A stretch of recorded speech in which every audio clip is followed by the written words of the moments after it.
May 12, 1943, Cape Bon Peninsula, Tunisia. The air is thick with the ghosts of war, the bitter scent of cordite, the metallic tang of burnt-out panzers, and the cloying sweetness of decay under the relentless African sun.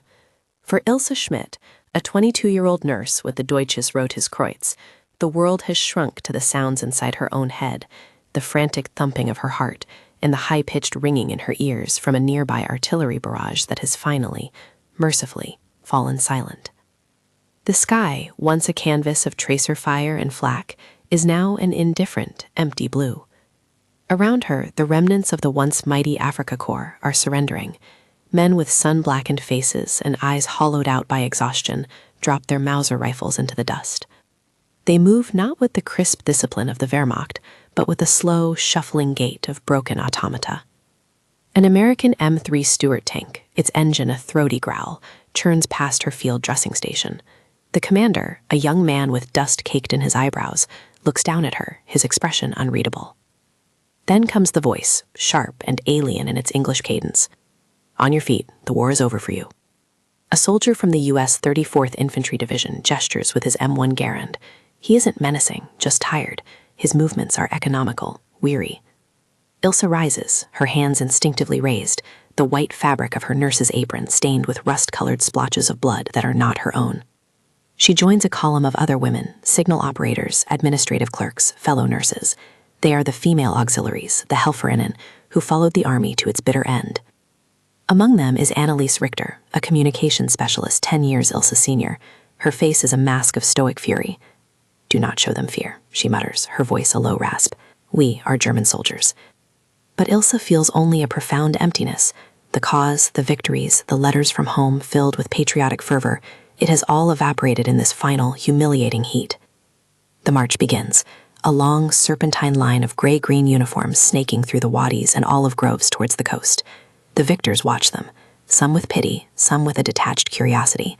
You are now a specimen, a piece of a defeated war machine to be catalogued and contained. The journey across the Atlantic is a fever dream. Packed into the hold of a Liberty ship, the constant thrum of the engines becomes the new rhythm of their existence.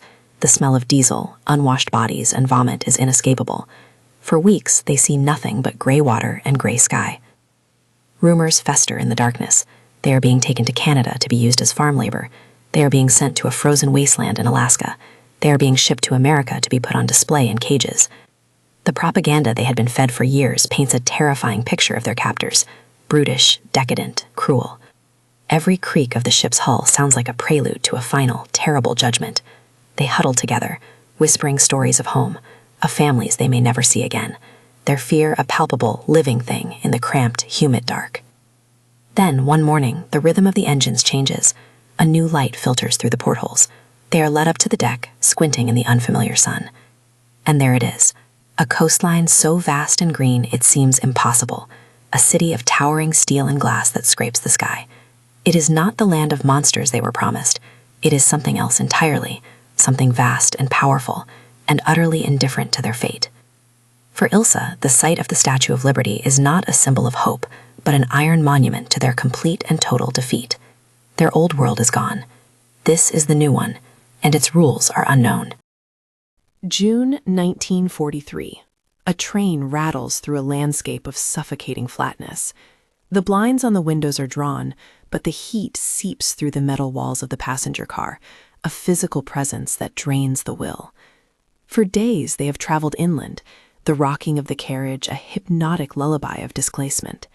They know only that they are in a place called Texas. The name itself sounds harsh and foreign. When the train finally shudders to a halt, the doors are pulled open and the women are ordered out.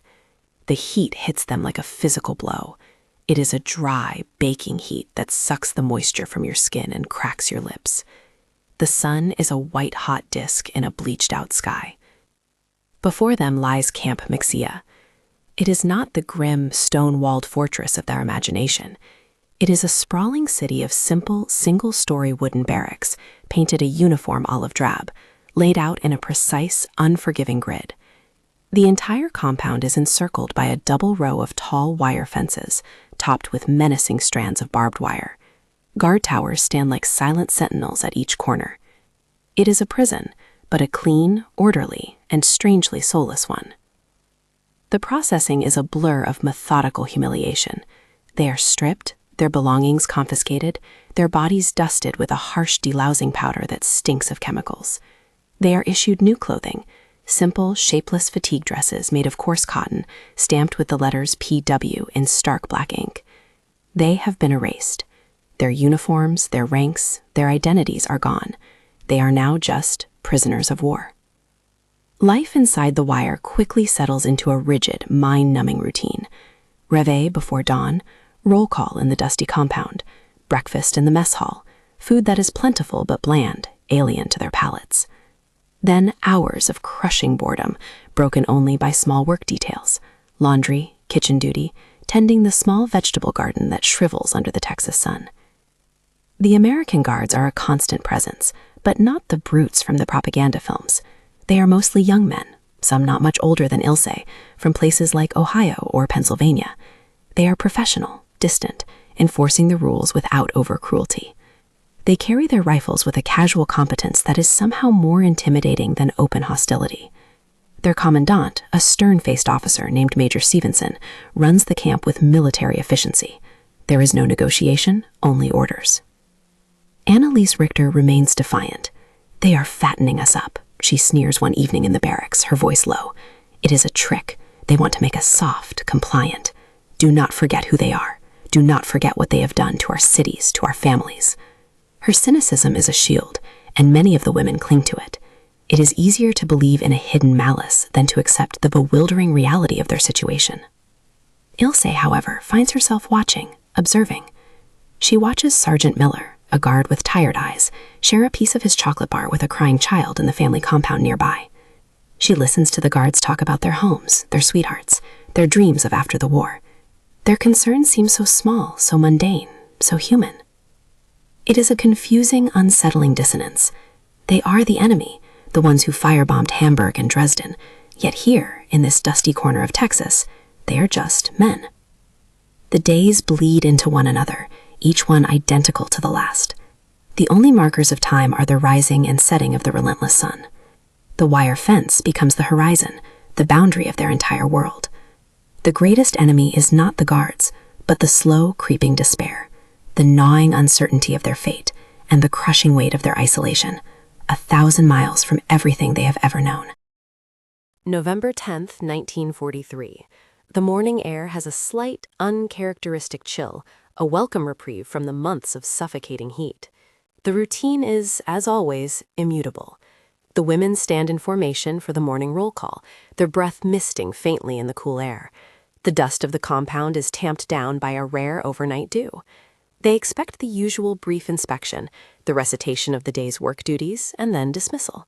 But today is different.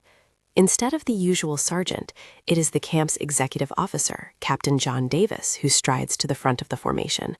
He is a tall, lean man with a quiet authority they have come to recognize. He rarely addresses them directly, and his presence immediately puts everyone on edge. A ripple of nervous tension passes through the ranks. Captain Davis waits for complete silence, his gaze sweeping over their faces. He holds a clipboard, but he doesn't look at it. "At ease," he says, his voice calm and clear. "I have an announcement. This Friday evening, arrangements have been made for those who wish to attend a motion picture showing in the town of Mixia." The words hang in the air, utterly incomprehensible. A profound, stunned silence descends upon the compound. The women stare at him, then at each other, their faces a mixture of confusion and disbelief. A movie? In the town? It makes no sense. Prisoners are not taken on outings. They are confined, controlled, punished. This has to be a mistranslation, a cruel joke. You can almost feel the gears turning in their minds, searching for the hidden meaning, the trap. What is this really about? Annalise Richter's eyes narrow. She leans toward Ilse, her whisper a venomous hiss. "A trick. It is a trick. They want to parade us through the town streets like animals in a circus, to humiliate us, to show their local people the master race in chains. No one should go." Her words find fertile ground. Fear and suspicion are the currencies of their existence. The idea of a simple kindness from their captors is far more frightening than brutality. Brutality they understand, but kindness is a weapon they do not know how to counter. In the barracks that afternoon, the proposal explodes into a furious debate. The room divides into factions. Annalise leads the opposition, her arguments rooted in years of ingrained propaganda and the hard-bitten cynicism of a soldier. They have taken everything from us, our homes, our country, our freedom. Now they offer us a child's entertainment? It is an insult. It is a psychological test. They want to see who is weak enough to accept their poisoned charity. Others are more practical. What if they separate those who go from those who stay? One woman asks, her voice trembling. Perhaps it is a loyalty test. Those who refuse will be marked as defiant, and their treatment will worsen. For Ilsa, the dilemma is different. She feels a desperate, suffocating need for just a single hour of normalcy. A moment to forget the wire, the guards, the endless dust. To sit in a dark room and be transported somewhere else, anywhere else. The desire is so strong it feels like a physical ache. Is the risk of humiliation worth the possibility of a brief escape? The argument rages for 2 days. By Friday afternoon, a decision has to be made. Captain Davis has made it clear, attendance is voluntary. A list is posted. Signing it feels like a leap of faith into an unknown void. Ilsa, her hand shaking slightly, writes her name. About half the women follow her lead. Annalise and her followers watch them, their expressions a mixture of pity and contempt. That evening, as the sun sets, casting long shadows across the compound, those who signed the list are ordered to assemble near the main gate. An olive-drab U.S. Army truck, the kind used to transport supplies, waits with its engine idling, a low rumble in the twilight quiet. The gate, the ultimate symbol of their confinement, groans open. For the first time, they are being invited to cross the line, not as escapees, but as guests of their jailers. They stand in silent, uncertain formation, their hearts pounding with a terrifying mix of hope and dread, waiting to discover the true price of this unthinkable offer. The truck lurches forward, rolling past the guardhouse and onto a paved road. The sensation of moving at speed, of the evening air rushing past, is intoxicating and disorienting. For months, their world has been navigated at a walking pace within the confines of the wire. Now, the landscape is a blur of motion. Ilsa grips the wooden bench, her knuckles white. Through the open back of the truck, she sees a world she had forgotten existed. They pass a farmhouse, its windows glowing with warm yellow light. A dog barks at their passage. In a nearby field, 2 boys are tossing a ball as the twilight deepens. It is a scene of such profound, ordinary peace that it feels like a hallucination. This is the America they were told was decadent and collapsing, yet here it is, tranquil and whole, utterly untouched by the war that has consumed their entire reality. The town of Mexia materializes out of the darkness. Its main street is a corridor of light and sound. Neon signs for drugstores and cafes hum in the dusk. People stroll along the sidewalks, their faces illuminated by shop windows. As the truck slows, heads turn. The townspeople stare, their expressions not of hatred or anger, but of a quiet, wide-eyed curiosity. They are an anomaly, a piece of the distant, violent world that has washed up on their shores. The truck stops in front of a building that seems to glitter. A tall marquee spells out Palace in a cascade of glowing light bulbs. Below it, a poster advertises a film called Hello, Frisco, Hello, a musical in dazzling technicolor. Sergeant Miller and 2 other guards escort them from the truck. "All right, ladies, stay together," he says, his tone professional but not harsh. They are led into the theater lobby. The air inside is cool and smells overwhelmingly of buttered popcorn and sweet perfume, a sensory shock after the dusty austerity of the camp. They are guided to a reserved section of seats in the balcony, away from the local patrons. The guards position themselves discreetly at the exits. There is no parade, no public shaming. They are simply at the movies. As the house lights dim, a hush falls over the women. The vast velvet curtain swishes open, and the screen explodes with color and music. The film is a confection of song, dance, and romance, set in a fantastical version of San Francisco. It is a world without air raid sirens, without ration carts, without letters bearing black borders. It is pure, unadulterated escapism. For 2 hours, the women are completely captivated. The barbed wire, the guard towers, the crushing weight of their predicament, it all dissolves in the flickering light. They are not prisoners. They are not the enemy. They are an audience. Ilsa watches, mesmerized. She sees women in beautiful gowns, men in sharp tuxedos. She hears laughter that is light and carefree. A young woman next to her begins to weep silently, her shoulders shaking. It is not sadness, but a release of emotion so long suppressed it has become toxic. Ilsa feels a lump form in her own throat. She is mourning a life she never had, a youth stolen by uniforms and ideology. The simple human joy on the screen is a heartbreaking reminder of everything she has lost. When the film ends and the credits roll, the spell is broken. The house lights come up, and they are once again prisoners in drab fatigue dresses, surrounded by guards. The transition is brutal, like waking from a beautiful dream into a harsh, unyielding reality. As they file out of the theater and back into the cool night air, they are silent. There are no words to describe what has just happened. The short journey back to camp is a stay in quiet contemplation. The truck's engine seems louder now, the darkness outside the vehicle more absolute. They are returning to their cage, but something inside them has been irrevocably altered by their brief flight into a palace of light. The heavy steel gate of Camp Mexia clangs shut behind the truck, the sound echoing with a grim finality. The familiar sight of the barracks, the sterile glow of the security lights, the very dust under their feet, it all feels different now. They have seen the world outside the wire, and the knowledge of its peaceful, ongoing existence makes their confinement feel both sharper and strangely less absolute. They're escorted back to their barracks, the guards performing a perfunctory head count before retreating into the night. Inside, the women who stayed behind look at them with questioning, almost accusatory eyes. They expect to hear tales of humiliation, of propaganda, of some hidden American cruelty. But the returning women have no such stories to tell. They are quiet, withdrawn, lost in their own thoughts. Annalise Richter approaches Ilsa, her arms crossed, her face a mask of skepticism. "Well," she demands, "what was the trick? What did they do to you?" Ilsa looks at her, and for the first time she sees not a strong, defiant leader, but a woman trapped by her own bitterness. "There was no trick, Annalise," Ilsa says, her voice soft but firm. "It was just a movie. We watched a movie." The simplicity of the statement is more powerful than any complex explanation.